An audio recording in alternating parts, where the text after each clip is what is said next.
The world paused. For a moment, it seemed like history might change.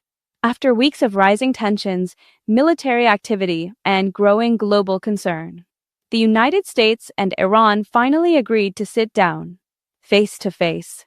For the first time at this level in decades, the location was Islamabad. The timing was critical, and the expectations were enormous.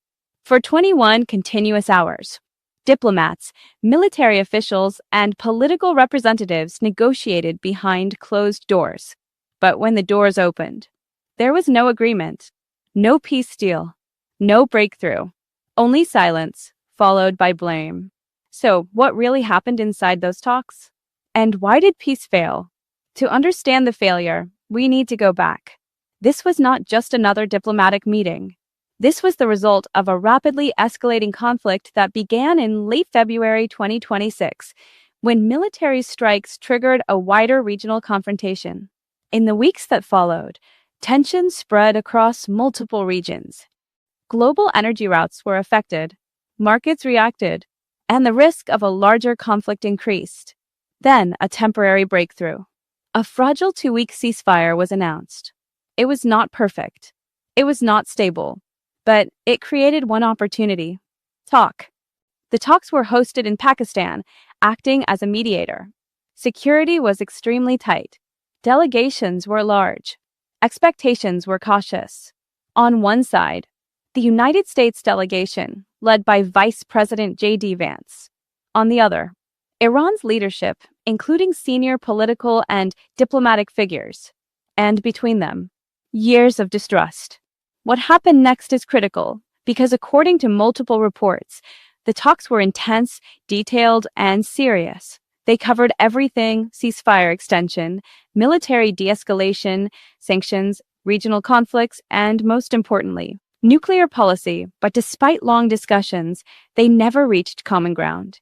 After 21 hours, both sides walked away. Let's break down the key reasons, because this was not a simple failure. It was a layered collapse. First, the nuclear issue. This was the central point of disagreement. The United States demanded clear guarantees that Iran would not develop nuclear weapons capability. Iran refused. For Iran, nuclear development is not just a policy. It is a matter of sovereignty, and that made compromise extremely difficult. Neither side could politically afford to back down. Second, sanctions and economic pressure. Iran demanded relief, access to frozen assets, and compensation for damages. But for the United States, sanctions are leverage. Removing them without major concessions was not considered acceptable. This created another deadlock. Third, the Strait of Hormuz, one of the most strategically important waterways in the world. Iran has influence over it, and during the conflict, that influence became a tool. There were discussions about control, access, and even financial arrangements related to shipping. But again, no agreement was reached. Fourth, timing. This is often overlooked. Peace talks usually succeed when tensions are low, but these talks happened during an active conflict. Military operations had not fully stopped, trust had not been rebuilt, and pressure was still high. Under these conditions, even small disagreements become major obstacles. Fifth, trust, or more accurately, the lack of it. This may be the most important factor. Iran questioned the reliability of past agreements. The United States questioned Iran's transparency. Both sides entered the talks, expecting the other to fail. And when that expectation exists, even genuine progress becomes fragile. Now, let's address something important: responsibility. Because the question many people are asking is, who is to blame? The answer is not simple, and it is not one-sided. From the U.S. perspective, there was a focus on strong conditions, clear demands, and a final offer approach. This can be effective in negotiations, but only when the other side is willing to accept the framework. From Iran's perspective, there was resistance to external pressure, a firm stance on sovereignty, and expectations for economic relief, but limited flexibility. In reality, both sides contributed to the outcome, not necessarily through intention, but through position. Now let's look at what happened immediately after the talks, because this is where things become more serious. Following the failure, Statements were released, carefully worded, but clear in tone. The United States described the talks as constructive, but inconclusive. Iran described the demands as unrealistic, and both sides blamed each other.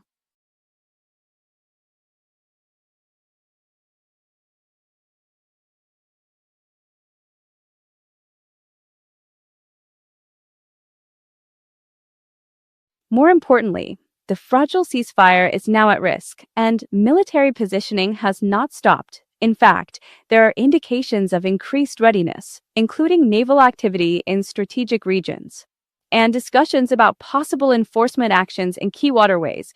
This brings us to the global impact, because this is not just a regional issue, it affects the entire world.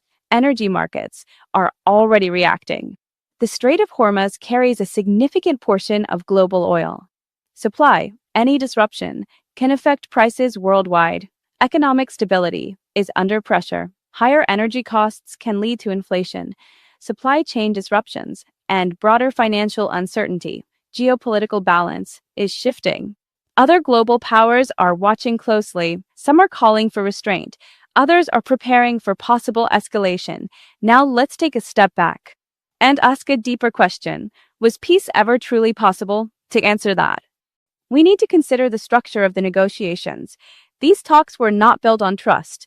They were built on urgency, and urgency can bring people to the table, but it cannot guarantee agreement. The expectations were also mismatched. The United States was looking for immediate commitments. Iran was looking for phased solutions. These are fundamentally different approaches, and without alignment, agreement becomes unlikely. There is also the issue of perception. Each side believes it is acting rationally. Each side believes its demands are justified. But when both sides believe that, compromise becomes harder. Now, let's bring in the public perspective, because global audiences are watching closely, and their reactions matter. Some viewers say both sides wanted control, not peace. Others say this was never meant to succeed. And some believe negotiations are just buying time. These comments reflect something important: a growing skepticism toward diplomacy. And that skepticism is not entirely unfounded, because history shows us that peace is rarely achieved in a single meeting. But at the same time, diplomacy remains the only alternative to escalation. So, what happens next? There are three realistic scenarios. First, escalation. If the ceasefire collapses, military activity could resume, possibly at a larger scale. Second, stalemate. No agreement, no major escalation, but continued tension. This could last for months or longer. Third, future negotiations. Not immediately, but eventually, because despite failure, the talks did establish something important: communication. And communication, even when unsuccessful, is still progress. Now, the final question: what does this mean for the world? It means uncertainty. It means risk. But it also means opportunity, because every failed negotiation provides lessons. The lesson here is clear: peace cannot be forced. It must be built, gradually, carefully, and with trust. And right now, that trust does not exist.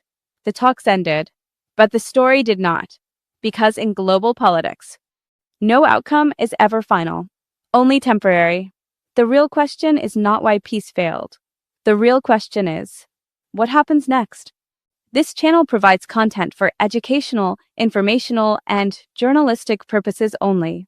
All views expressed are based on publicly available information, expert opinions, and historical context, and are protected under freedom of speech principles.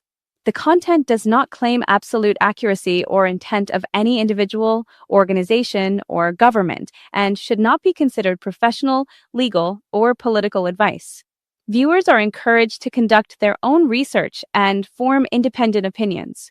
All third-party materials, including clips, images, and references, are used under fair use for commentary, criticism, and educational purposes. This channel does not claim ownership of such materials unless explicitly stated. Full credit is given where applicable. This channel does not intend to harm, defame, or misrepresent any entity. Any resemblance to actual persons or events is coincidental or based on publicly reported information.